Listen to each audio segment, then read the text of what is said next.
Hello, it's August the 5th, the year 2019. Here, Victor is visiting from Utah. Hello. Hope you can hear us okay. Here we are on the Town Lake Bridge. I think, what is this, Congress or Lamar? Yeah, we're under Mopac, actually. Okay, we're under Mopac. You can see the river, Ladybird Lake in the background. Bunch of people out there on their rafts or whatever. But anyway, Dad, we wanted to say hi to you. We wanted to tell you how much we love you. And thanks for raising us right and giving us everything that we need. Jerry and I were talking about how when you're kids, you don't realize that your parents, aren't gods, that they do everything for you and take care of everything for you. And we just want to tell you we appreciate that. We love you for it. And thanks for everything you do. We know that it was hard for you when Mom died and you were lonely, and we maybe had some issues with accepting Mary Ellen at first, and we just want to say that we hope you forgive us for that. And we love you, and we owe you a lot. We owe you for who we are. We wouldn't be here if it wasn't for you, obviously. I'd like to second that motion. Very strong words from my brother, my middle brother, Victor. This is Gerardo speaking. The baby, not so little anymore. Haha.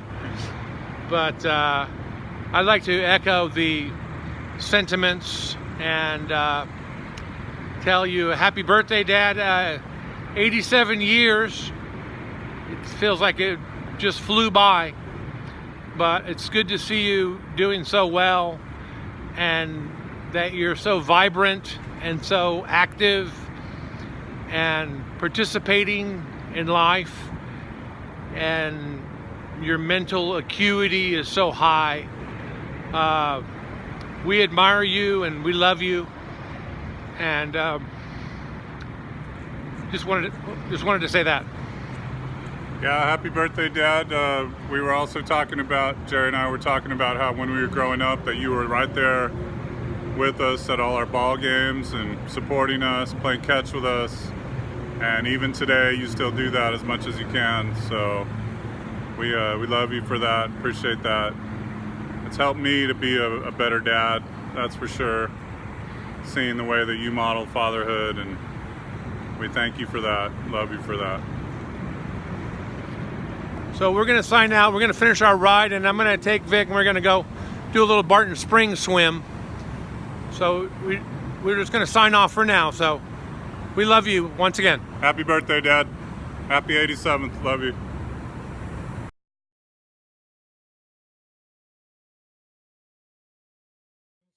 De rogarle, me cansé de decirle que yo sin ella de pena muero.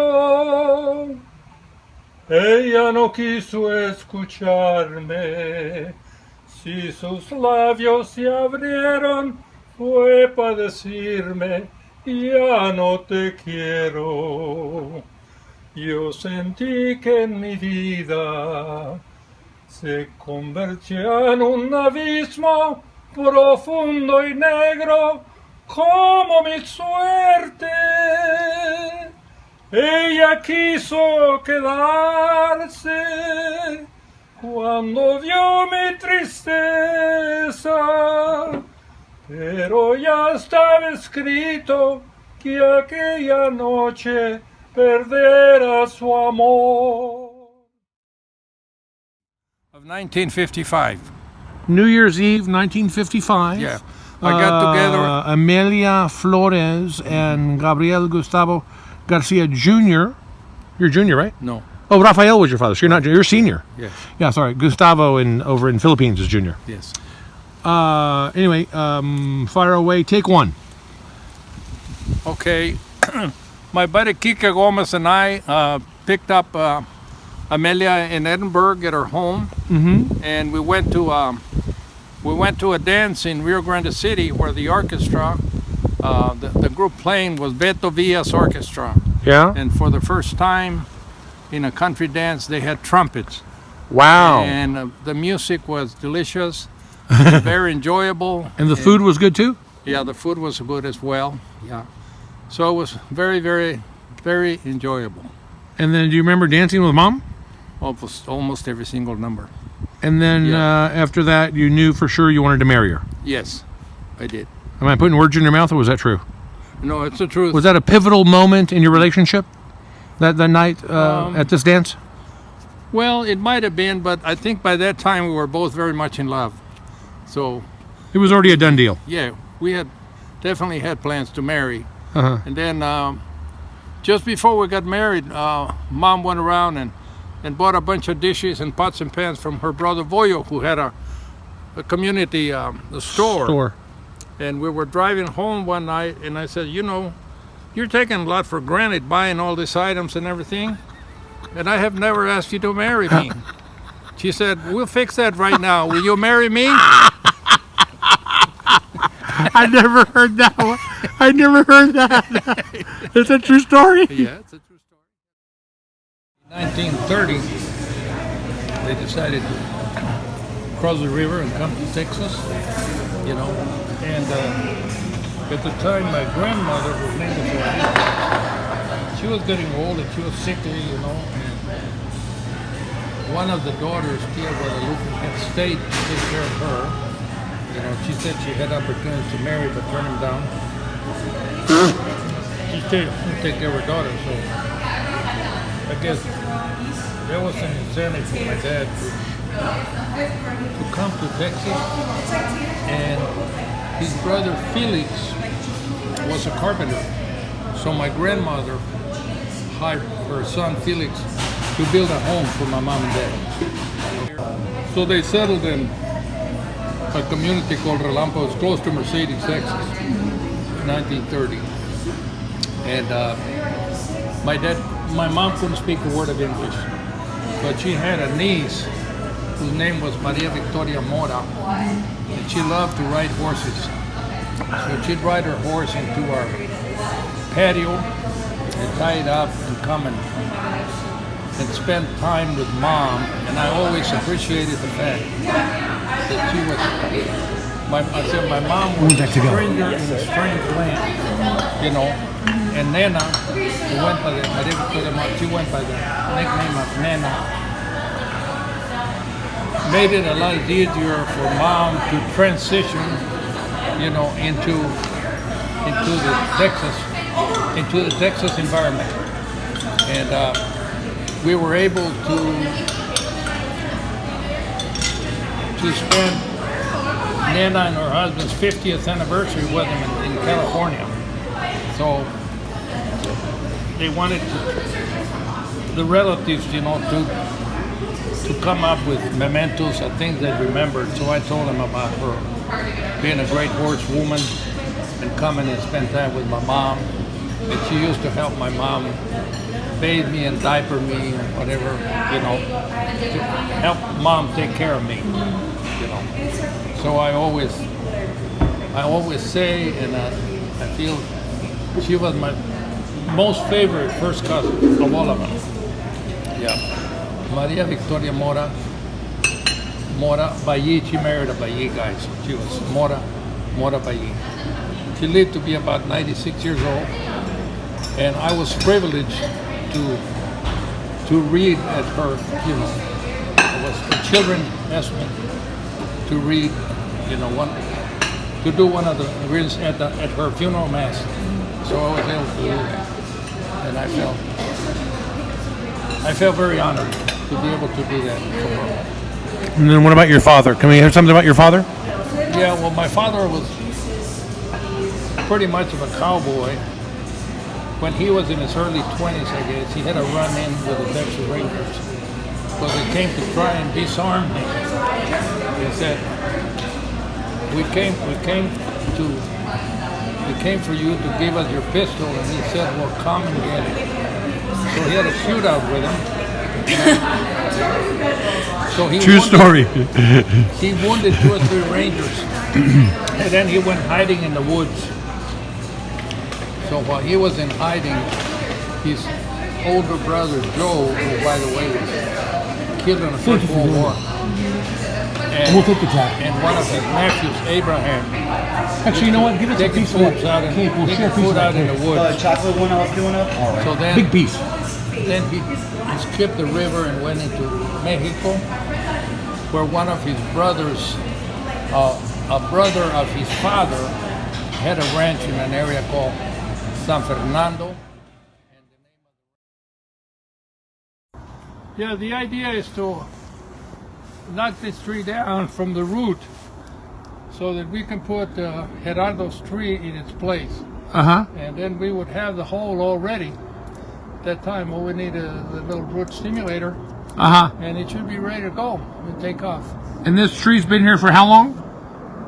Oh, probably 30 years, maybe a little. Yeah, but This is, go ahead. it took it 14 years to bloom. From the time it went on the ground, 14 years, and it surprised me because I came out, I smelled the blossoms first before Uh-huh. knowing that it was covered. It was completely white, covered with blossoms. Wow. The first time it bore fruit. 14 years before you got anything. Right. From the time it went on the ground. And if you refresh my memory, was it a gift from Lee? Well, it was a gift from Lee to my daughter Veronica, because while she took care of his trees while he was out of town, and he obtained these seeds from a horticulturist in one of the universities in California where he was going to school.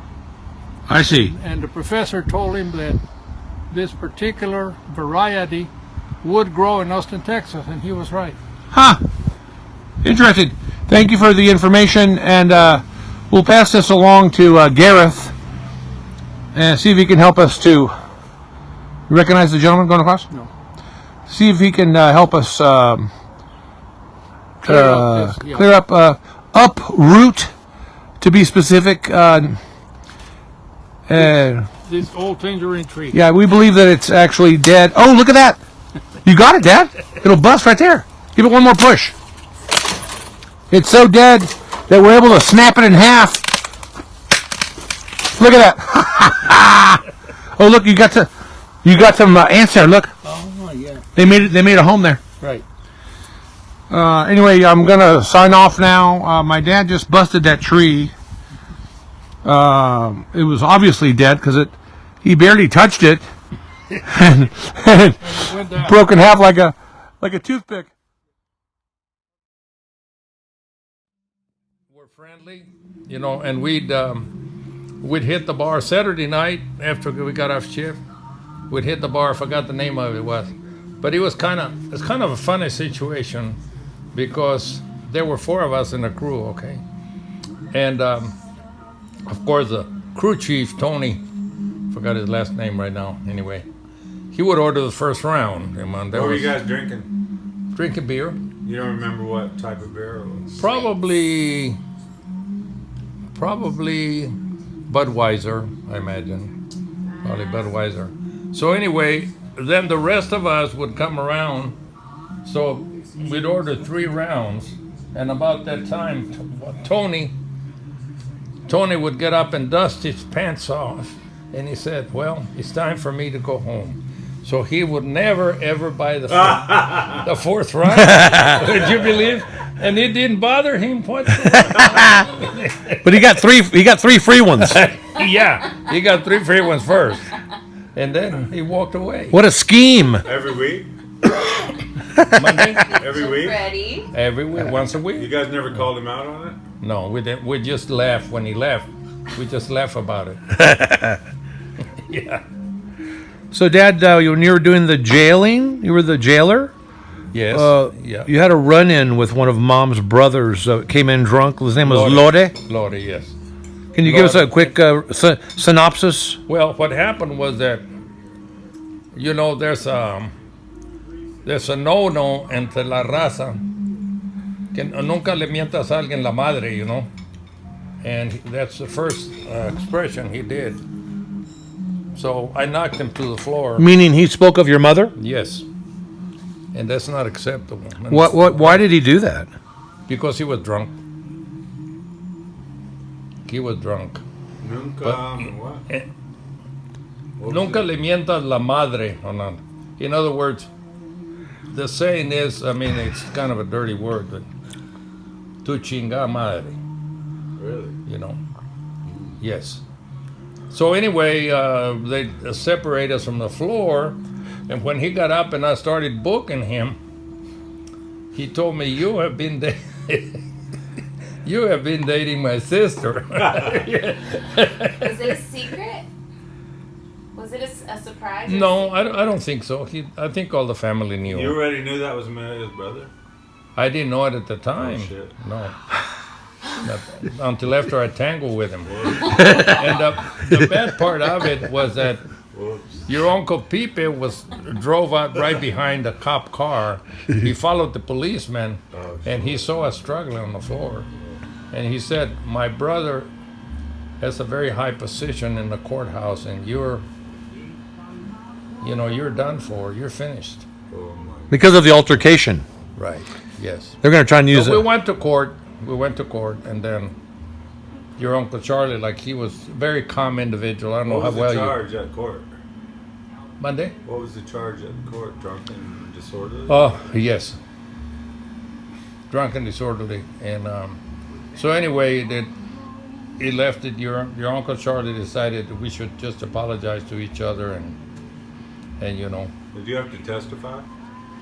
I had to be there, yes. Did they get you on the witness stand? Well, it was kind of a friendly judge. The judge knew us real well. He worked with the jail people all the time. I forgot his name now. It was like an informal hearing. You know? That's good. And we got it settled. Then. And then when we came back from Italy in 1964, your Uncle Henry gave a barbecue for us. And then everybody made peace. And your uncle at a senior dance when 5 of the parents got together and threw a senior dance for a senior class. And she was my date for that. Were you the same class as her? Yes. Even though you're 2 years older? Yeah, I had missed some time because I had an injury where when I was in Mercedes, I couldn't climb the steps. So I missed out like on a year. How did you get hurt? Playing softball. I had an encounter with this young man, and he knocked one of my testicles out of whack. Oh my gosh. So that was the hernia, right? Yes. It wasn't really a hernia, what I had. He was misdiagnosed as a hernia. Was that a permanent injury or not? No, because my dad took me to Monterey, and No, because we were all born.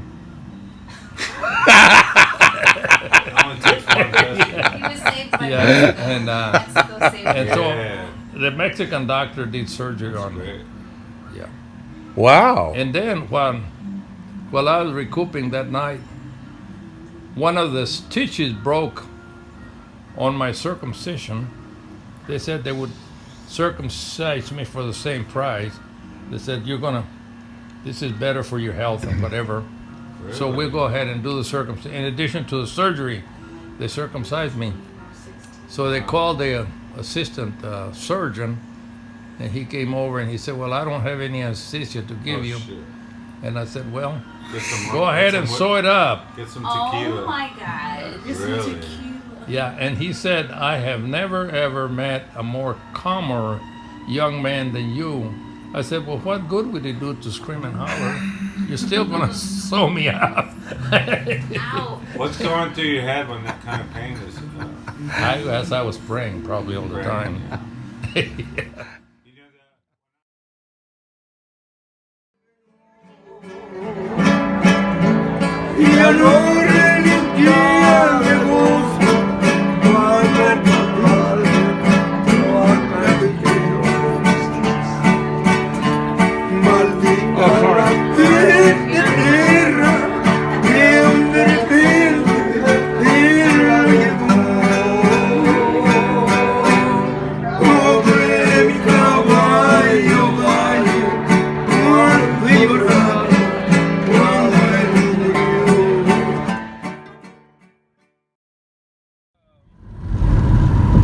When we were overseas, I forgot it was in Germany or Spain. Uh huh.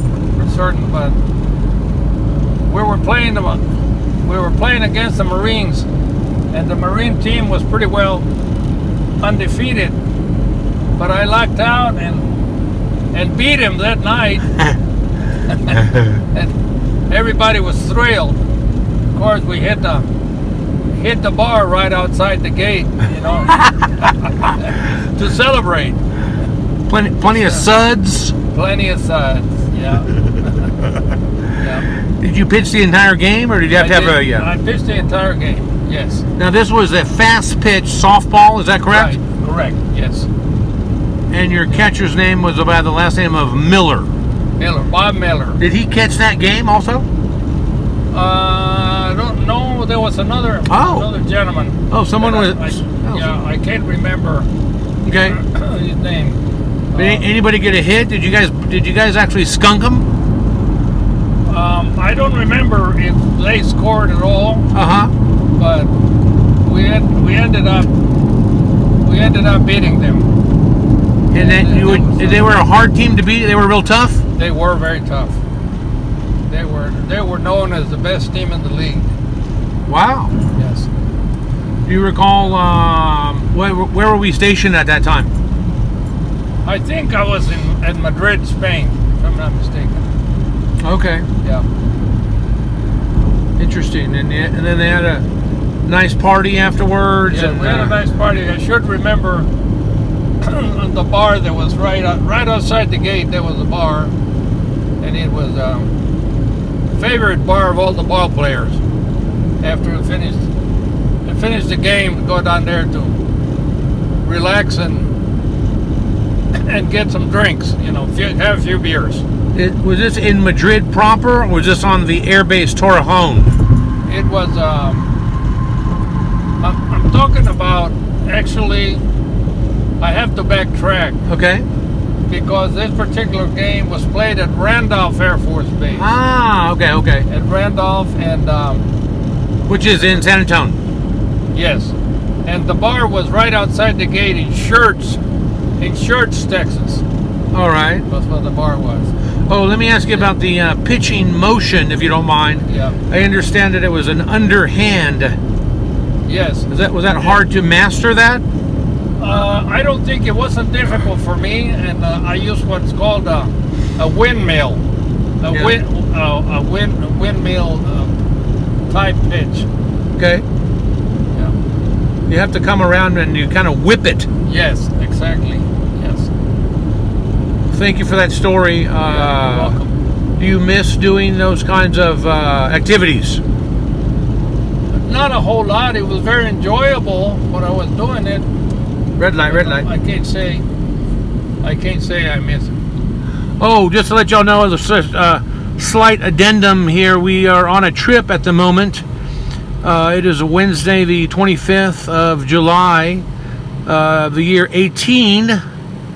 We came on a trip, Dad and I together, to pick up some plumeria plants from a lady out in Bulverde.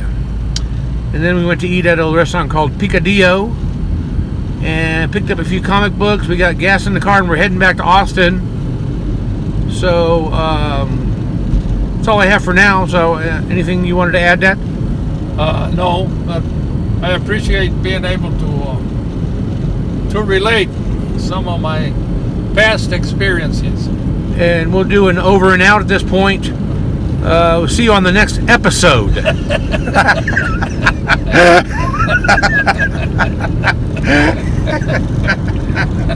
I got.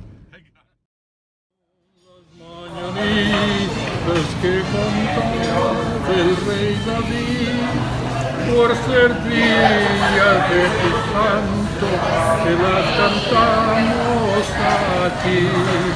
Despierta, si bien despierta, mira que ya amaneció, y a los pajarillos cantan, la luna ya se metió. Happy birthday to you, happy birthday to you, happy birthday to you, happy birthday. ¡Feliz cumpleaños! Prima.